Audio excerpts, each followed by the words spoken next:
20 bucks. 20 20 bucks. They lay it on the line for 20 bucks. Hi guys, it's Jabor. My voice is a bit hoarse today, so you're lucky I'm not singing. Please go onto their website on YouTube and have a look. Their music is fantastic. They do a whole range. Hi, I'm Maggie, Mrs. Calabash. Come into my kitchen. It's lovely and warm today. It's sunny and the kitchen's all nice and toasty. So I'm just going to go back to the stove. Come with me and pick up my recipe sheet. Because we're going to Japan today. We're doing fusion cooking. So we're going to Japan and we're making a Korean pork bulgogi. Now I'm using pork, but you can use chicken. You could even use fish. If you're using fish, don't marinate for, only marinate for about 10 minutes max, because it will destroy all the muscle and the fish will turn to mush. Now, instead of sirloin chops, I bought a little piece of pork sirloin for a roast, and it was about $3, and I'm using that. But it's not as tender as tenderloin. It's got more flavour because it's got more muscle.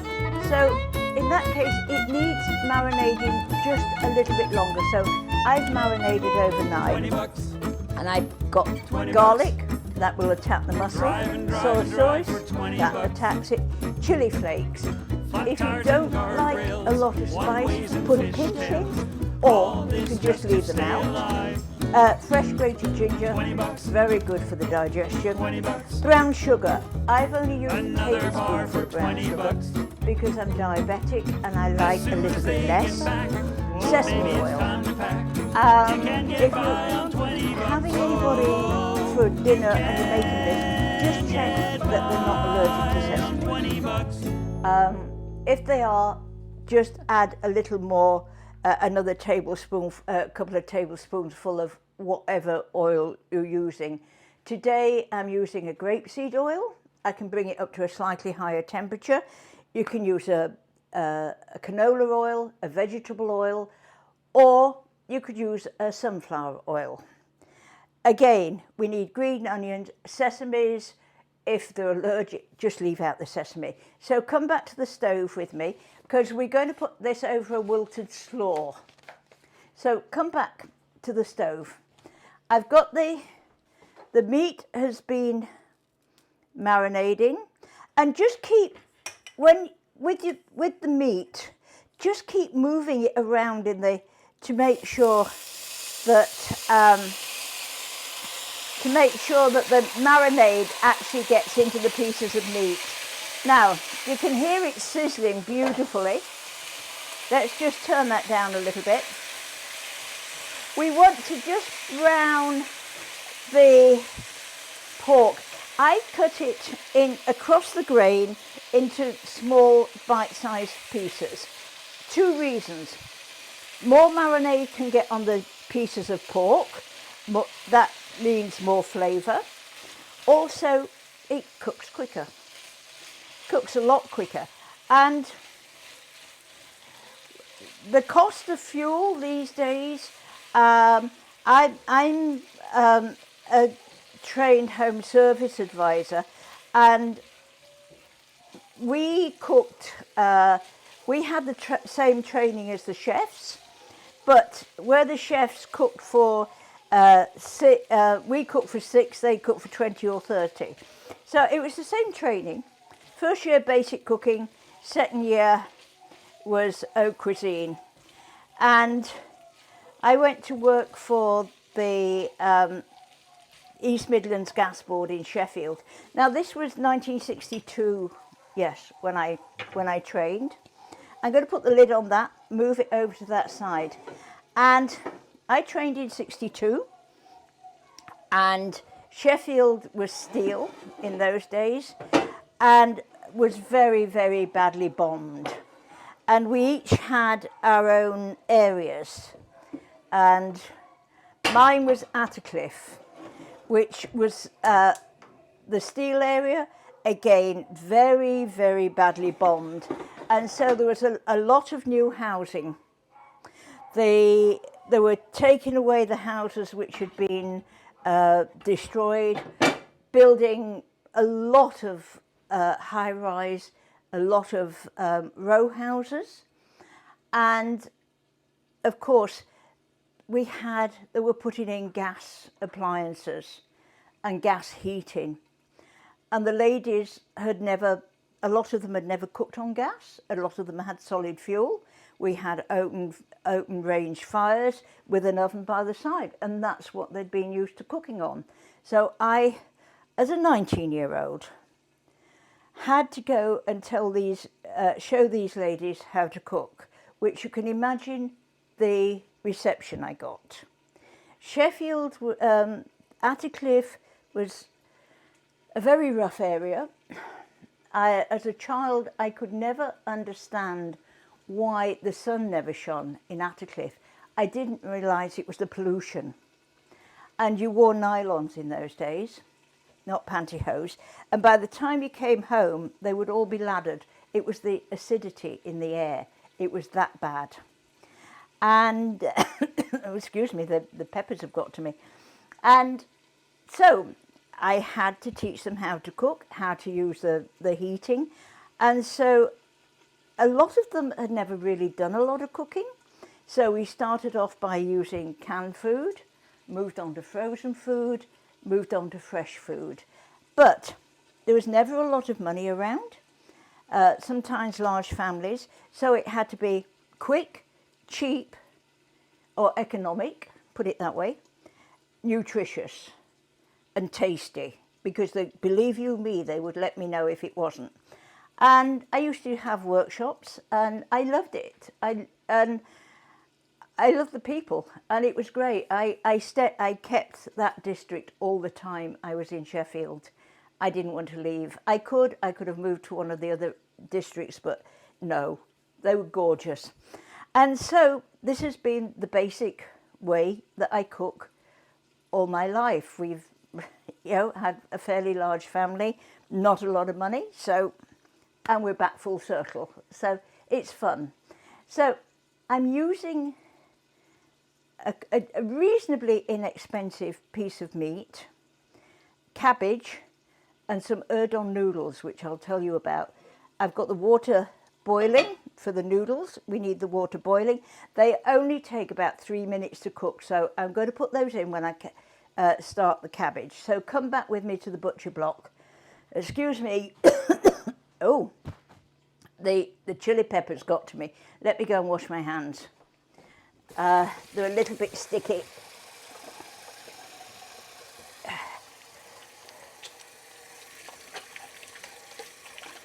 There we are. I've got my towels here. So we're going to use Erdon noodles. These you'll find with the rice noodles in the store. You don't have to keep them in the fridge. And they come in a packet like that. And there's 4 of these little packages in. I allow a packet per person because I'm rather fond of Erdon noodles. And they're a little bit thicker. Look. Can you see? They're a little bit thicker. And they take about 3 minutes to cook. That's all. So you don't have to keep them in the fridge. You can keep them in the cupboard with the rest of your pasta. And we're going to use a cabbage slaw. As Derek said, he's never eaten so much cabbage in his life. I love cabbage.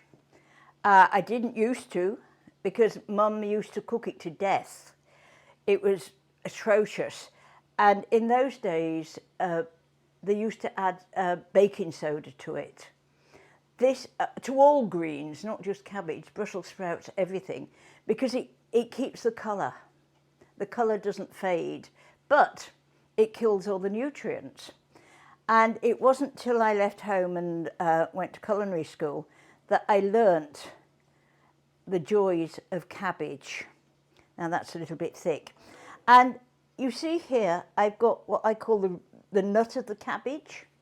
Don't throw that away, I chop that up finely and I put it in soups. Or if I wanted to make some vegetable stock, I cook that up with the pairings of, say, carrots and potatoes, and I make a vegetable stock. But a lot of the goodness is in there. Actually, that won't go to waste. I have to hide it from one of our dogs. He's passionately fond of cabbage. And I have a vegetable rack in the garage, and I found him tearing the outside leaves. It's a little Cocker Spaniel, tearing the outside leaves off the cabbage to eat. So I put it up on a working surface, a bench, and he's there desperately trying to get to the cabbage. So it's gorgeous, really, but he just loves vegetables. Now, to cut a cabbage, I've cut most of the cabbage. Now with this, I'm using just a plain green cabbage.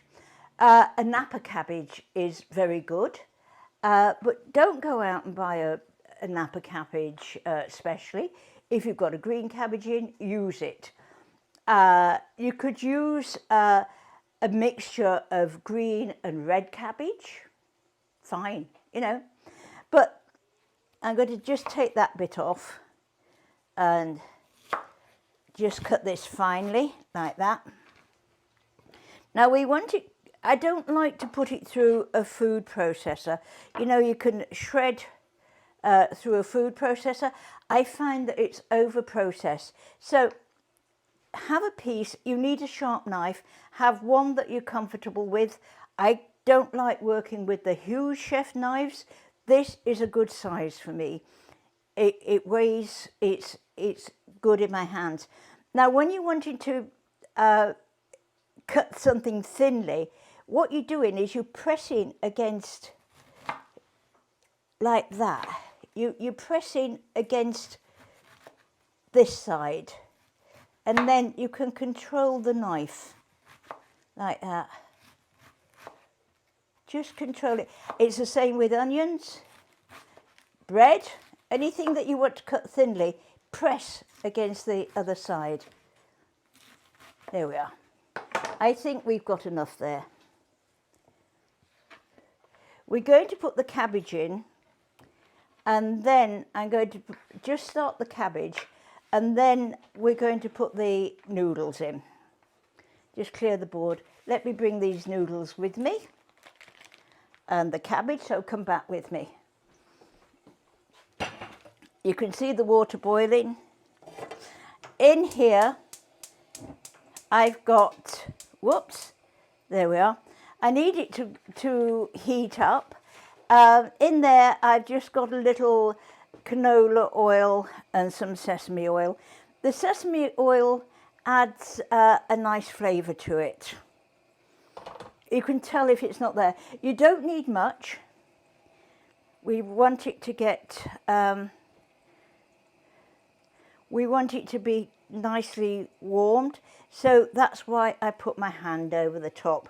It's the best way I know of testing whether it's warm or not. Let's have a look at this. Yep.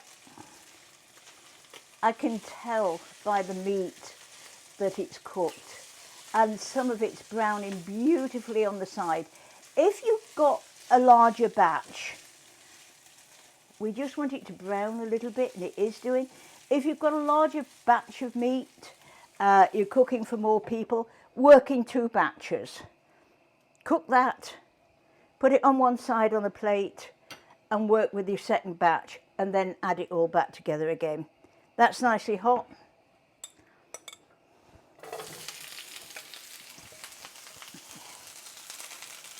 There's the cabbage in. Turn it down a little bit, and we've got to cook this until it's wilted.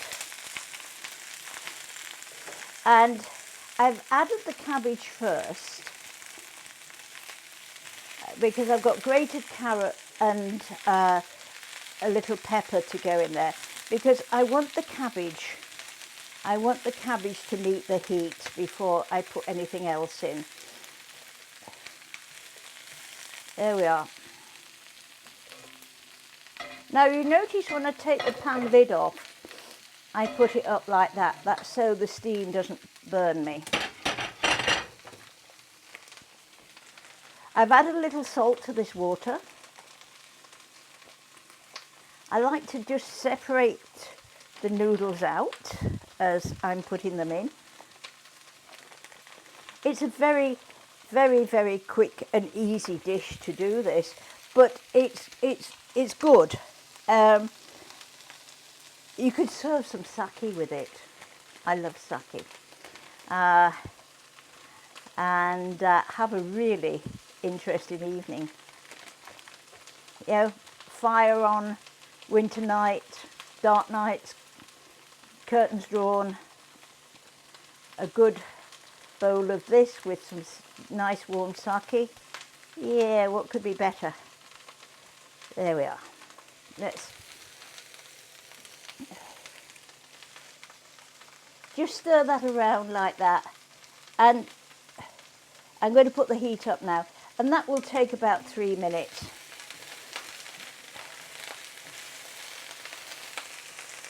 Turn that down a little bit. We don't want the cabbage to burn, but we just want it to wilt. Whoops, we're losing some. You see, you can see it starting to wilt. So keep stirring it around. Now, my Asian friends would be doing this with chopsticks. I use my little pliers, whatever they are. What do you call these things? Tongs. Tongs, yeah. There we are.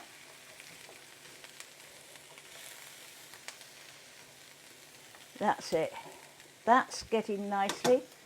I've got here, I'm using yellow pepper today. I had yellow pepper in. Use whatever colour pepper you have. You don't want to get, come on, I want you to boil.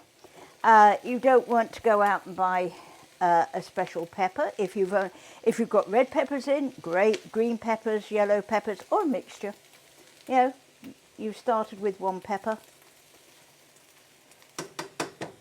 And grated carrots.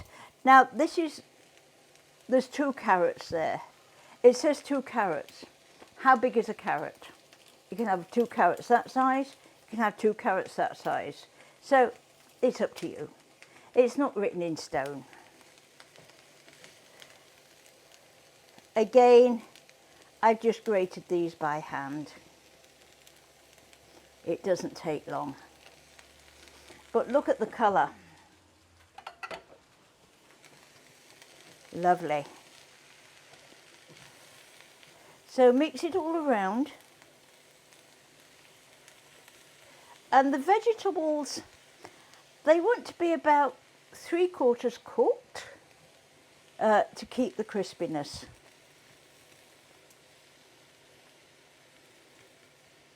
We want to make sure, I'm just going to turn it up a little bit. I want to make sure that the carrot is actually cooked. You know, it's not going to take long to cook, but I just want it to touch the heat. And look, I had a little glob of carrot there, so just separate it. It all wants to be mixed in together. Lovely. And we're going to taste this in a minute. I'm going to add some soy sauce to it.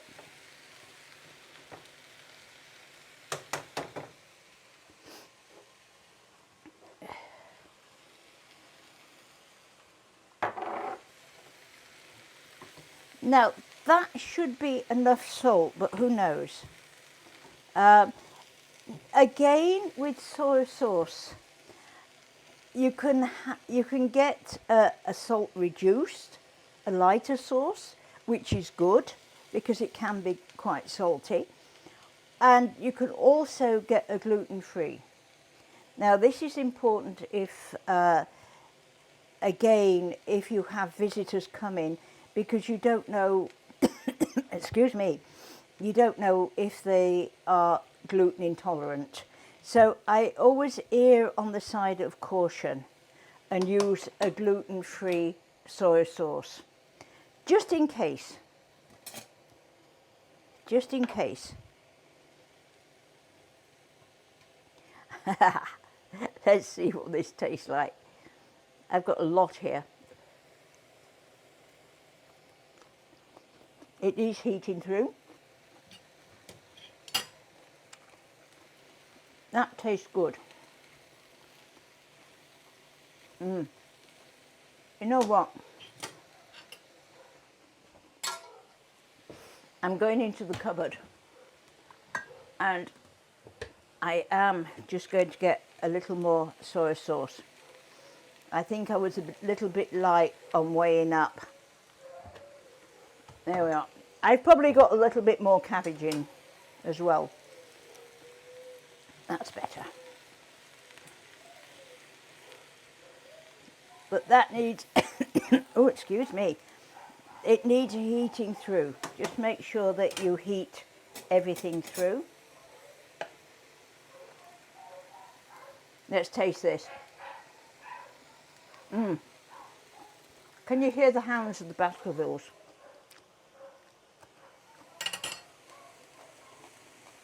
Turn that down a little bit. I want to check this. Yep. I'm going to turn that off. It has browned nicely. I don't want it to brown anymore. So let's just pull it off the heat completely. There we are. Just put that on. I don't want it to brown anymore. It's browned enough. Oh dear. Let's try the noodles. They are hot, hot, hot, hot. But you can see they look cooked. Oh dear, excuse me. It's the spices they're getting to me. I can't catch the noodle. They're too hot. It's like a wiggly worm. They are cooked. I'm going to switch that off. This is just about cooked. I'm going to just turn that down to as low as possible. There's a bit there, I don't want to waste it. Now, to serve this, I'm going to serve it with the noodles today, but you don't have to. You can put the slaw on a plate or a serving dish with the meat on the top. You don't have to serve it with noodles. Excuse me. And if you want to, it's something I've not tried, but I'm using meat. If you're vegetarian, why not, and it won't take so long to marinate, use a solid tofu, a hard tofu, slice it into cubes or slices, marinade for a little while, and then fry off, as I've done, fry off in the marinade, and then serve it on top of the slaw. And that way you've got a good vegetarian meal that's full of nourishment, because with your tofu it's full of nourishment, and then you've not wasted anything. You've not leached any of the nutrients into water with the slaw, so you're going to eat them all. You can eat it with noodles or you can eat it without noodles. So you have a vegetarian dish. Now, before I suggested using chicken, you could actually, they wouldn't need as long to marinate, but you could use shrimp. Put it in the marinade for, I would say, for 15 to 30 minutes, just to give it some flavour, and cook the shrimp off quickly. You know, it's there. it's the world's your oyster, so to speak. So you've got variety. So I'm going to strain these now. I thought I got the strainer down. I obviously didn't. There we are.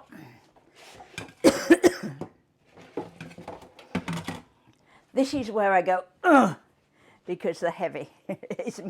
I love my cast iron, but it is heavy. I'm getting old.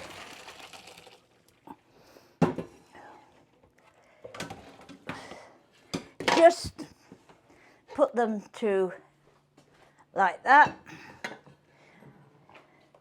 We want to strain the noodles. Oh dear. I have a little serving pot. Let's just put those in there, like that. We'll put the lid on. Keep them nice and warm. Remove this, and we're ready for serving. Let's just remove that. My serving dish. I'm going to put the slaw on the bottom and then the pork on the top. Turn that off.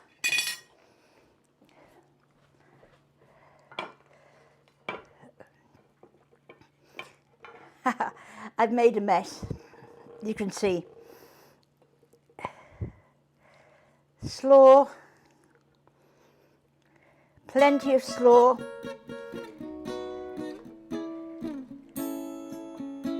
$20. $20. Lay it on the line for $20. That. They keep on playing, but nobody's paying. And you can see More than that the Snickles pork and some has got dime. nice and crispy, just the way I wanted it. $20. Ah, you know what I haven't done over the Their slaw? fingers bleed for I haven't put $20. the sesame seeds, but we They can put the can't pay the sesame rent seeds on the money over the that you pork. spent. You can't get by on $20. $20. There we are. $20. Keep in time for $20. They keep on smoking. Oh, they ain't And joking. we have green Don't onions. want to put you in a bind. You could cook the green onions in with the meat, or you could use them for $20. Just don't just cut it for like garnish. you used to. $20. I've got some more green onions there, Like a loaf of bread if I and needed a them, little butter to spread. and some Can't sesame get seeds. by on $20. $20. On the line for $20. So there you have it. A meal which is absolutely gorgeous, didn't take long to cook, and something a little bit different, inexpensive, and very nutritious. So thank you again for watching. Please go on to Facebook, Mrs. Calabash Cooks, and if you've got any comments, I'd be delighted to hear them.